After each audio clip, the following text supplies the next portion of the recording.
এই মুহূর্তে যে খবরে নজর রাখবো, যাদবপুর বিশ্ববিদ্যালয়ে 8টি আধিকারিক পদে নিয়োগের বিজ্ঞপ্তি জারি করা হয়েছে। যাদবপুর বিশ্ববিদ্যালয়ে সেখানে 8টি আধিকারিকের পদে নিয়োগের বিজ্ঞপ্তি জারি। যাদবপুর বিশ্ববিদ্যালয়ে 8টি আধিকারিক পদে নিয়োগের বিজ্ঞপ্তি জারি করা হয়েছে।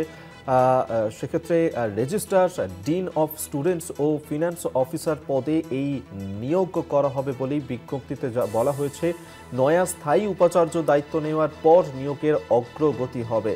যাদবপুর বিশ্ববিদ্যালয়ে সেখানেই এই 8টি পদে নিয়োগের দাবি জানিয়ে উপাচার্যকে স্মারকলিপিও জমা দেওয়া হয়।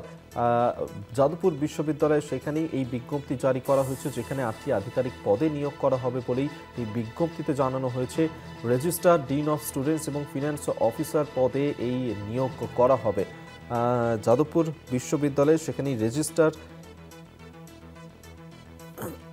8টি আধিকারিক পদে নিয়োগের বিজ্ঞপ্তি, রেজিস্ট্রার, ডিন অফ স্টুডেন্টস এবং ফিনান্স অফিসার পদে এই নিয়োগ করা হবে।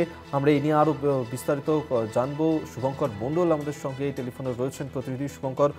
যাদবপুর বিশ্ববিদ্যালয়ে সেখানে 8টি আধিকারিক পদে নিয়োগের বিজ্ঞপ্তি জারি করা হয়েছে। কোন কোন পদেই নিয়োগ হবে, কি জানতে পারছো?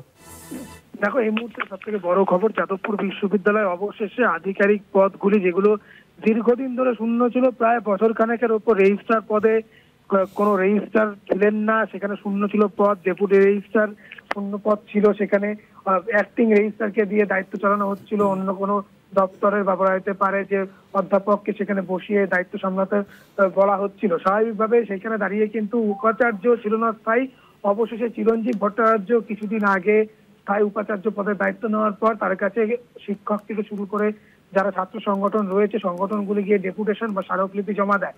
এই মর্মে যে দীর্ঘদিন ধরে ডিন অফ স্টুডেন্ট থেকে শুরু করে registrar, deputy registrar, finance officer, planning officer, training officer এইগুলো খালি ছিল, ডেভেলপমেন্ট অফিসার এই পদগুলো, এই আধিকারিক পদগুলো খালি ছিল, সেগুলোকে অবিলম্বে পূরণ করতে হবে। তার মূল কারণ যে এতে কিন্তু বিশ্ববিদ্যালয় সমস্যায় পড়ছিল। একাধিক যে প্রশাসনিক সিদ্ধান্ত সহ একাধিক সিদ্ধান্ত সেগুলো নিতে সমস্যা হচ্ছিল। পড়ুয়াদের যে ওয়েলফেয়ার সেগুলোর ক্ষেত্রে সমস্যা হচ্ছিল। এই যাবতীয় গুলো নিয়ে কিন্তু পড়ুয়াদের তরফ থেকে এবং শিক্ষক সংগঠনগুলোর তরফ থেকে ডেপুটেশন দেওয়া হয়, বারবার তদবির করা হয় এবং নতুন উপাচার্য চিরঞ্জীব ভট্টাচার্যের দায়িত্ব নেওয়ার পর তার কাছেও গিয়ে স্মারকলিপি জমা দেওয়া হয়। চিরঞ্জীব ভট্টাচার্য যেদিন দায়িত্ব নিয়েছিলেন সেদিন কিন্তু কলকাতা টিভির সঙ্গে মুখোমুখি হয়ে তিনি স্পষ্ট জানিয়েছিলেন যে বিশ্ববিদ্যালয় এই মুহূর্তে যে আধিকারিক পদগুলিতে শূন্য রয়েছে সেগুলোতে অবিলম্বে নিয়োগের বিজ্ঞপ্তি জারি করা হবে। সেই সঙ্গে সঙ্গে নিরাপত্তা রক্ষী যেখানে দীর্ঘদিন ধরে নিয়োগ হয়নি সেখানেও নিরাপত্তা রক্ষী নিয়োগ করা হবে বিশ্ববিদ্যালয়, এবং সেই কাজগুলো এই মুহূর্তে হচ্ছে। আমরা যে বিজ্ঞপ্তিগুলো দেখাচ্ছি সেখানে কিন্তু রেজিস্ট্রার থেকে শুরু করে deputy registrar, planning officer, finance officer থেকে শুরু করে ডেভেলপমেন্ট অফিসার, একাধিক ফ্যাকাল্টি সেক্রেটারি, যেমন science faculty secretary, arts faculty secretary, dean of student, এইরকম মিলিয়ে 8টি পদ, আধিকারিক পদে অবশেষে নিয়োগের বিজ্ঞপ্তি জারি করা হয়েছে। এবং বিশ্ববিদ্যালয়ের যারা স্টেক হোল্ডার রয়েছে, যাদের দীর্ঘদিন ধরে এই দাবি ছিল যে শূন্য পদগুলো পূরণ করতে হবে, তারা কিন্তু কিছুটা হলেও স্বস্তি পাচ্ছেন।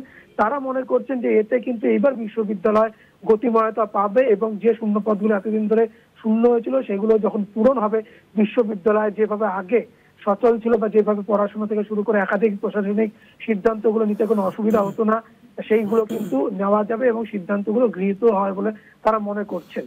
অভিক, ধন্যবাদ শুভঙ্কর তোমাকে। শুভঙ্কর মণ্ডল আমাদের সঙ্গে টেলিফোনে ছিলেন প্রতিনিধি।